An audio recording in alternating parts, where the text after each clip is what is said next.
다음 세 번째로 한번 쪽집게를 뽑아봤습니다. 7천만 원 데이터 바우처. 이게 도대체 우리랑 무슨 일이 있을까? 그거 학생이나 하는 일이 아니야? 저기 먼발치의 일이 아니야? 아닙니다. 대표님들 기업 겁니다. 바우처요. 사용처가 정해져 있어요. 아무 데서나 못 사요. 조달청에 등록된 것처럼 중소벤처부 또는 과기정통부에 등록된 업체가 있습니다. 그 업체한테 쿠폰을 줘서 사는 겁니다. 그걸 공급기업, 우리를 수요기업 이렇게 표현을 하는 겁니다. 조달계약과 같다 생각하시면 돼요. 데이터 바우처가 뭐냐? 업종 불문, 지역 불문, 데이터라고 하는 게 우리들의 있습니다. 혹시 데이터가 뭘까 하는 질문에 데이터는 숫자다. 데이터는 음성이기도 하고요. 데이터는 온도이기도 하고요. 데이터는 색깔이기도 하고요. 데이터는 여러 가지 느낌이기도 하고요. 데이터는 그렇게 돼요. 영상 또는 음성, 기후, 혹시 올 여름에 여름에 만약에 어마어마하게 큰 더위가 온다라고 할 때 그런 기후 예측 데이터를 활용해서 우리 기업이 여름 상품을 대거 준비할 수 있다면, 근데 그 여름 상품이 알래스카에서 특별 주문해야 돼. 예를 들어서요. 남극에서 특별 주문하는 어떤 것이어야 된다면 미리 준비하는 기업은 대박을 칠 것이고요. 이게 데이터라는 거죠. 또는 거꾸로 우리 기업을 여러 가지 구매해주는 어떤 고객이 있어요. 그건 고객은 고객 기업일 수도 있고 고객사일 수도 있고 B2C일 수도 있고 B2B일 수도 있잖아요. 그거를 우리가 미리미리 어떤 예측을 하느냐? 우리가 인공지능이라는 것을 AI라고 하는 걸로 우리 기업 저 고객을 특정한 고객들에 대해서 AI가 그 고객 기업을 판단해서 그 기업은 우리가 갖고 있는 여러 가지 이런 제품이나 이런 것 중에서 이렇게 저렇게 꼭 주문을 해. 그가 하기도 전에 이미 우리는 그가 무슨 일을 할 줄 아는 거라면 이런 게 바로 AI라는 거죠. 먼 발치에 있는 삼성전자, 포스코, 초대 기업의 일이 아닙니다. 이거는 중소기업에게 주어지는 미래 데이터가, 미래 AI가 우리한테 어떻게 다가올 거냐라고 하는 문제이기 때문에 그걸 개별 기업이 취사 선택해서 그냥 한다? 어려워요. 그럴 게 아니라 국가가 지원하는 지원 제도가 있을 때 거기에 도전해서 따먹어서 마케팅에 활용하시고 서비스에 활용하시고 우리 기업의 생산 공정에 뭔가 인공지능이 판단해서 다품종 소량 생산을 기가 막히게 한다든가 이런 것들에 적용하시는 게 바로 데이터 사업이라는 거죠. 그렇다면 와닿을까요? 미리 준비하시라는 거죠.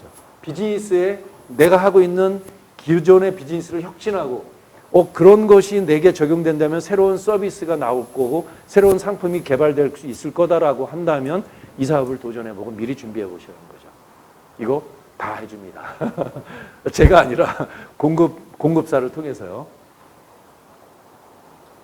일반 부문이 있고 사회 문제를 하는 게 있어요. 기후 문제, 빈곤 문제, 무슨 AI 이런 문제들이 아니라 우리는 기업이라는 거죠. 이거는 중견기업, 중소기업, 소상공인, 예비 창업자까지 개인까지 있기 때문에 아주 흥미진진한 사업이에요. 언제? 연초. 우리는 이거 연초. 언제 준비해요? 닥쳐서 이게 사업계획 써? 안 됩니다. 또 미리 준비. 뭐든지 미리 준비하는 거예요. 정부 지원 사업, 무상자금은요. 갑자자금 미리 준비하는 기업 겁니다. 데이터 바우처 세 가지로 나눴습니다. 1,600만 원짜리 그냥 구매하는 거가 있습니다. 혹시 양고기 가공업을 하시는 대표님이에요. 매출 100억을 하세요. 그런데 전국에 있는 새로운 수요처에 양고기의 새로운 수요처에 대해서 어떤 AI를 통해서 마케팅을 하는 수요를 발굴하는 때 혹시라도 그런 데이터가 필요할까요? 보건 데이터, 건강 데이터, 무슨 데이터 이런 것들이 필요할까요? 대표님? 예를 든다면? 그렇다면 그런 데이터를 구매하는 아이템이 첫 번째 데이터 구매예요. 1,600만 원짜리 데이터 구매 지원 사업이에요. 국가 보안 정보를 뺀 대부분의 것들을 데이터를 살 수 있어요. 행정 정보부터 시작해서 무슨 정보, 각종 학교 정보, 온갖 정보들을 살 수 있어요. 합법적인 걸 통해서요. 그게 데이터 구매 1,600만 원짜리고요. 1,200개사. 그 다음 일반 가공을 하는 거예요. 데이터를 가공해. 빅데이터를 만들고 하는 것, 데이터 가공인데 그런 데이터를 가지고 서비스를 개발하고 고도화하고 데이터 분석해요. 이거는 산 구매했던 데이터를 갖고 가공하는 게 아니라 내가 갖고 있는 여러 가지가 데이터가 어마어마하게 많은데 10년 동안 사업하면서 이 데이터를 가공하면 기가 막힌 것들이 나올 텐데 새로운 고객도 예측할 수 있고 그동안의 구매 고객의 패턴에 따라서 내가 차원 높은 새로운 상품을 만들어서 런칭해서 그 고객들한테 기여할 수 있는 걸 텐데 이거를 어떻게 하지? 엑셀 데이터 정도밖에 없을 텐데 그것들을 가공해줘서 새로운 상품과 서비스를 만드는 게 바로 일반 가공이라고 하는 영역이에요. 하나 더 나아가서 인공지능 기술을 활용해서 그런 고객들에게 마치 쿠팡이 또는 마켓 컬리가 우리 기업은 왜 그렇게 못할까요? 내가 와인 만드는 회사예요. 또는 뭐 두부 만드는 회사예요. 뭐 하는 회사예요. 그것들을 요즘은 유튜브도 AI로 해요. 또는 블로그도 AI로 해가지고 고객들이 원하는 최적의 블로그를 만드는 거를 혹시 내 기업에 AI를 가공해가지고 적용하면 어떨까라고 하는 것이 1,600만 원짜리, 4,500, 7,000만 원짜리예요. 이거 도전하시길 바라요. 경쟁률은 세지만 이거 비용 줄어들지 않을 걸로 예측이 됩니다. 너무 중요한 사업이기 때문에 만약에 이걸 빼버린다 그러면 진짜 실망스러울 거예요. 이렇게 됩니다. 우리는 수요기업이에요. 수요기업. 공급기업이 있어요. 바우처라는 것은 뭐냐면 아무 데서나 돈 쓰는 게 아니라 공급기업하고만 쓰는 거예요. AI 기업하고 하는 거예요. 데이터 가공기업하고 이 일을 하는 겁니다. 이게 국가가 우리한테 주는 겁니다. 선정이 되면. 그런데 그거를 돈을 AI 기업에 거기는 전자공학과부터 시작해서 통계학 박사 온갖 이런 기업들하고 내가 일을 하면서 우리 기업의 시스템을 한 단계가 아니라 몇 단계 확 띄워줄 수 있는 그런 지원 사업이 데이터 바우처 지원 사업. 최고 7천만 원짜리 이렇습니다. 이건 블로그에다가 제 글을 기고한 내용들이고요. 경쟁률 5, 6대 1 정도가 될 거로 예상이 됩니다. 올해 경쟁률도 4.65대 1이었습니다. 이왕 한다면 대표님 구매 정도 말고 일반 가공, AI 가공을 추천드립니다. 이왕 할 거 고생 좀 해서 큰 돈을 받아서 크게 시스템을 만들 거를 강력 추천드립니다. 누가 도전하냐? 다 도전할 수 있습니다. 여기에 오늘 여기에 참석하신 대표님들이라면 전부 다 도전 가능하다고 저는 판단을 합니다. 데이터 바우처는 내 전략 지도에 어디쯤 갈까? 전혀 상관없이 갑니다. 전혀 상관없이. 어떤 기업은 1인 기업 대표님도 성공을 했었습니다. 그러나 내용을 봐야 되겠죠? 1인 기업 대표님도. 이렇게 지도가 만들어질 것 같습니다. 그동안에는 대표님이 열심히 사업해서 대표님의 돈으로 뭐 어떤 일을 하고 절세도 하시지만 이제까지 열심히 해서 국가에 세금 많이 내셨잖아요. 또 4대 보험도 내셨잖아요. 그런 재원으로 바로 이렇게 이제는 혜택을 받으실 때가 되지 않았나 이렇게 생각을 합니다. 네 번째, 1억 원 안전투자 혁신 사업, 노동부 사업입니다. 제조업 공정, 제조업체 대표님만 해당되는 거라 아마 서비스나 이런 것은 해당이 안 될 수 있습니다. 노동부 안전보건공단이 이 사업을 위탁받았습니다.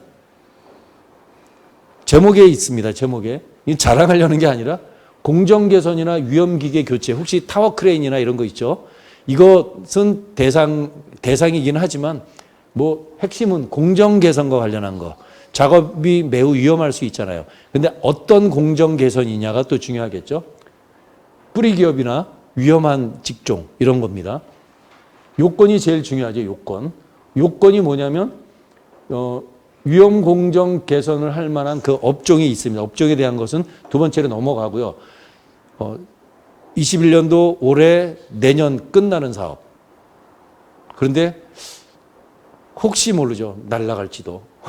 세상이 흉흉하니까 있을 거라고 저는 믿어 의심치 않습니다.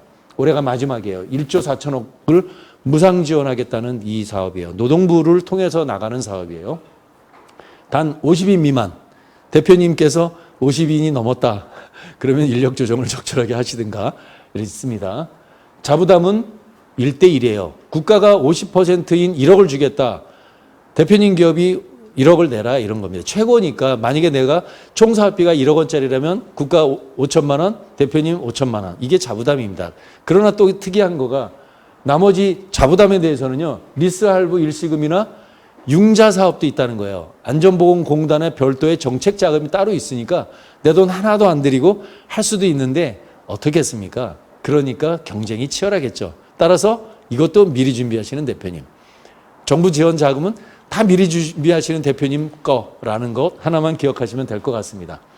이게 올해는 4월 하순에 마감이 되는데 지역별로 예산이 약간 차이가 있으니까 편차는 있었습니다. 늦게까지도 예산이 남아있는 것도 있고 어떤 데는 일찍 소진된 데도 있고요. 예산 사업이기 때문에 예산이 떨어지면 끝이라는 거 기억하셔야 되니까 미리.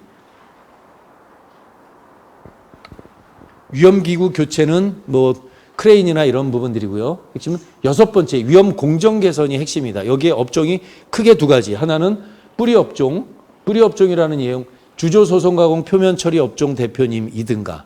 또 하나는 산재보험 코드가 있습니다. 218, 209, 229 업종으로 되는 내용. 이 2가지가 2가지 중에서 해당되기만 하면 됩니다.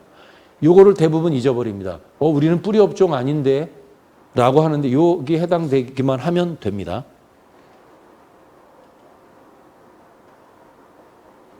보도자료 최대 1억 원을 하는 것, 융자가 연계된다는 것 기억하시면 됩니다. 내 돈, 국가가 주는 돈 플러스 모자란 돈은 융자까지 연계하네 라고 하는 것 기억하시면 되고요. 요거는 위험 공정 개선, 다시 한번 말씀드리지만 뿌리기업 플러스 산재요율 코드가 218, 209, 229 땡땡땡으로 가는 것이면 된다는 것 기억하시면 돼요.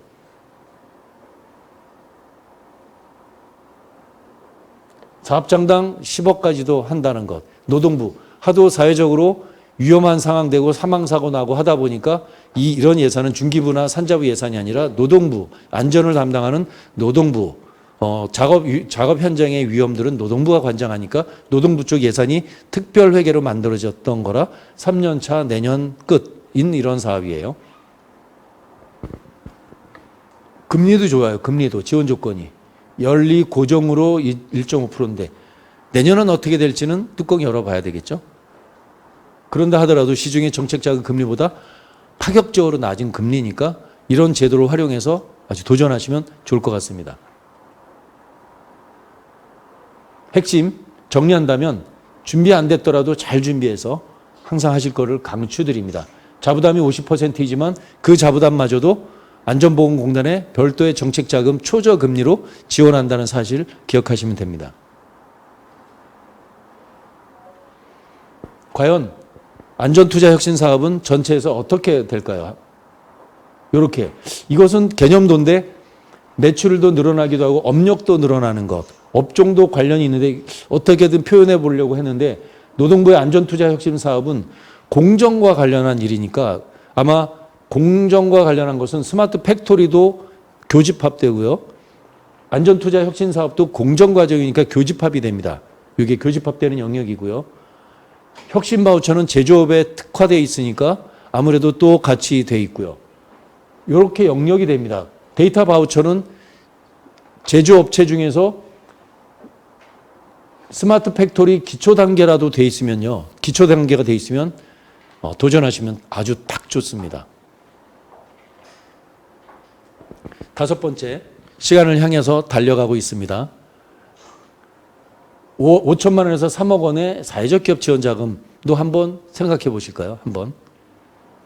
고용노동부가 주관을 하는데 서울, 경기, 인천 등 25개 광역단체가 주관을 합니다. 정부 지원금이 실은 더 많은데 과대 사실 유포일 듯한 느낌이 들까 봐 그냥 3억 원으로 이렇게 막아놨습니다. 실제로 제가 자문한 기업은 10년 동안에 무상자금 10억 원 정도 받았습니다. 근데 그런 얘기를 하면 믿을 수가 없으니까 3억 원으로 리미트를 이렇게 해놨습니다. 겸손하게 표현했고요. 이거 2번째, 이건 사실인데 전략적으로 사회적 기업을 공공조달, 특히 제조업 하시는 분들, 완제품 만드시는 대표님들은 공공조달도 매우 중요한 판로잖아요. 전략적으로 창업하셨어요. 직장맘이 창업해서 창업한 지 한 해에 50억의 매출을 전략적으로 공공조달을 통해서 올린 대표님이 있다는 거죠. 거꾸로 많은 대표님들은 내 사업을 성장시키면서 필요한 게 뭘까라고 하는데 그렇게 하는 것도 있지만 이렇게 혹시 건물을 지을 때 내가 만약에 전원주택을 하나 지을 때 조금 벌고 이만큼 짓고 또 그 다음에 이렇게 짓고 동남아시아는 그렇게 하더라고요. 근데 우리나라는 그렇게 합니까? 설계도, 조감도 갖고 언제까지는 뭐 하고 대한민국 사장님들 급하시잖아요. 설계도인데 혹시 내 사업의 설계도를 한번 어떻게 그리셨을까요? 쉽지 않잖아요.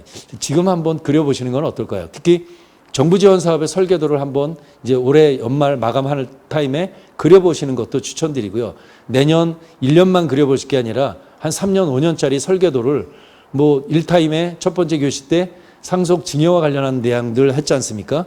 100년 기업이잖아요. 100년 기업. 그렇다면 정부 지원 자금의 전략 설계도를 그려보는 것도 추천드리고요. 거꾸로 설계도를 그려서 여기에 들어맞는 지원 사업이 뭐가 있을까 갖다 맞춰서 거기에 따라서 매진하는 것도 중요한 전략이지 않나 이렇게 생각을 합니다.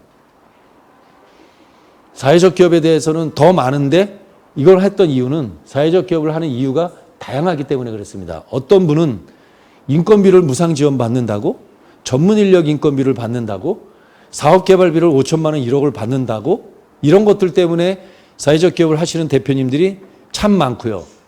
그런데 어떤 분은 사업을 하시면서 정책자금 때문에 고민 많으셨는데 정책자금 트랙이 별도로 분리되어 있다는 사실. 그 얘기는 따로 트랙이 있다는 겁니다. 기존에는 일반 기업들이 가는 트랙이 있는데 내가 사회적 기업 인증을 받기만 하면 별도 트랙으로 간다는 거예요. 그래서 정책자금 때문에 하시는 대표님도 계시고요.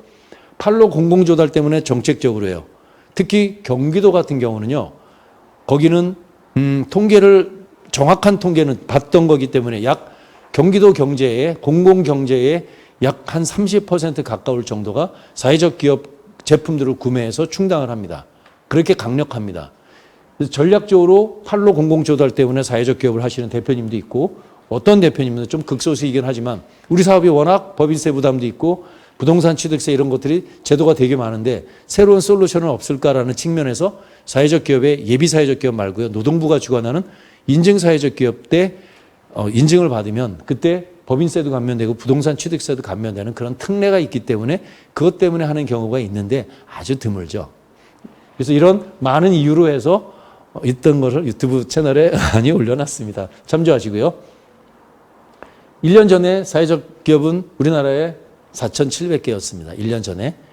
이제 10년 넘었는데 올해 지지난달 통계로 5,100개, 한 5,000은 지금 한 300개 정도 될 것 같습니다. 이렇게 돼요.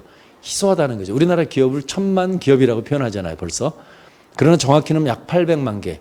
뭐 영세한 것, 뭐 1인 기업, 또 유명무실한 기업 빼면 대략 400만 개, 500만 개를 얘기하거든요. 0.5%. 극소하죠. 사회적 기업에 대한 편견이 많아서 좋습니다. 편견이 많을수록 장벽이 높아서 하려고 하는 기업한테는 많은 기회가 있고 이렇잖아요. 만약에 사회적 기업이 10만 개다. 희소 가치가 없죠. 그런데 아직 5천 개 시대밖에 안 되니까 아직 희소 가치가 있는 때다라는 생각을 합니다. 예비사회적 기업에서 받을 수 있는 거 최대치 2억 원이라고 하지만 그냥 평균적으로 경험적으로 5천만 원에서 1억 원 정도를 무상자금으로 받습니다. 기타 다른 기회가 굉장히 많죠. 공공조달에 대한 기회도 있고요. 또 2차 보전이나 정책자금에 대한 기회, 트랙이 다릅니다. 상담 채널이 다릅니다. 이게 서류를 접수했는데 서류 접수가 딴 데로 갑니다. 사회적 기업 경제 트랙으로 별도입니다. 예산이 따로 만들어져 있다는 거죠. 중진공 예산, 기보 예산, 신보 예산, 소진공 재단 예산이 따로 만들어져 있어요. 이렇다는 거를 말씀드리고요. 이거는 값지 않는 자금 위주로만 말씀드린 거고요. 인건비, 전문 인력 인건비, 사업개발비 이런 내용들이요. 인증된다면 사회적 기업은 임기가 딱 3년인데 그 다음 한 번 더 인증 사회적 기업은 노동부가 주관하는데 그렇게 된다면 최대 3억 원 플러스 알파. 왜냐하면 기업마다 컨디션이 다르기 때문에 대단히 다릅니다.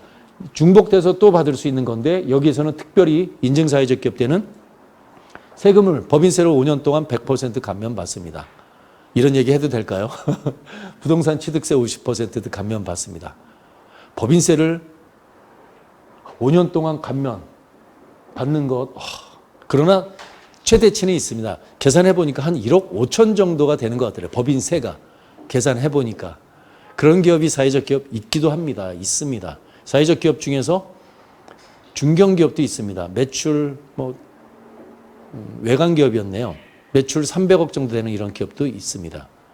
그런 기업 한전에 조달하는 그런 기업들도 있고요. 굵직굵직한 기업들도 꽤 있습니다. 이제는 세상이 많이 달라졌습니다. 과거에는 청소간병 서비스 정도에서 지나지 않았는데 이제는 어떤 제조업, IT 기업, 정보통신, 바이오 기업 엄청나게 많은 영역으로 진보하고 있다는 거죠. 생태계가 다양하듯이 사회적 기업도 다양해지고 있다는 것.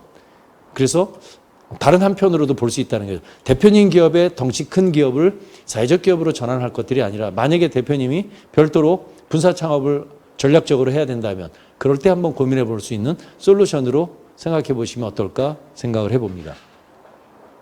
이런 부분들 재정, 판로, 금융, 세제 혜택까지 사회적 기업이 갖고 있는 특성들이에요. 지역별로 다릅니다. 1년에 2번, 상반기 한 번, 하반기 한 번. 그래서 뭐든지 똑같아요. 미리. 이건 준비하는데 3개월, 평가하는데 3개월. 장기가 걸립니다. 그러니까 금방금방 되는 건 얼마 없죠, 금액이. 그런데 시간 걸려서 도전하는 것들은 많은 혜택이 있다는 것 하나만 기억하시면 됩니다. 상담 신청은 아래 설명문에 있는 신청서를 클릭해 주세요.